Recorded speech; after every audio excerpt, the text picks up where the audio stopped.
त्यानंतर 9 महिने झालं, कोरोना काळ संपला. त्यावेळी मी खुर्चीवर बसायला गेले. खुर्चीवर बसल्या बसल्या आमचे नेते लोकांनी काही कारण नाही, काय नाही, मी काही व्यवहारही केला नव्हता. माझ्याकडनं राजीनामाच मागितला. 9 महिन्यात? 9 महिन्यात राजीनामा मागितला. फक्त 9 महिन्यामध्ये? फक्त ना. का बरं? त्याला काहीच कारणच नाही, तर कारणच नाही.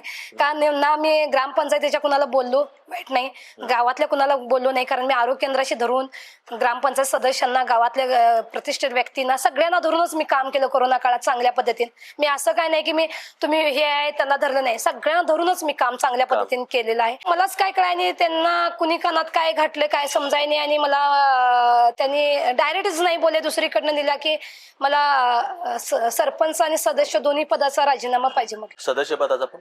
दोन्ही सदस्य पदाचा पण राजीनामा घेतला. सरपंच त्यांनी लोक म्हणत होते गावचे की सदस्य तरी राहू देत. त्यांनी नाही, सरपंच सदस्य दोन्हीचा देत असेल तरच घ्या, नाहीतर अविश्वास टाकणार.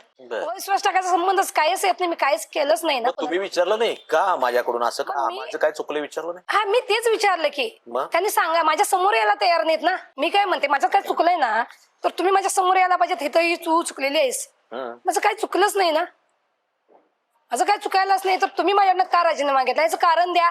2 मिनिटात राजीनामा देतो. मग त्यांनी काहीच कारण द्यायला तयार नाहीत. मला राजीनामा पाहिजेत.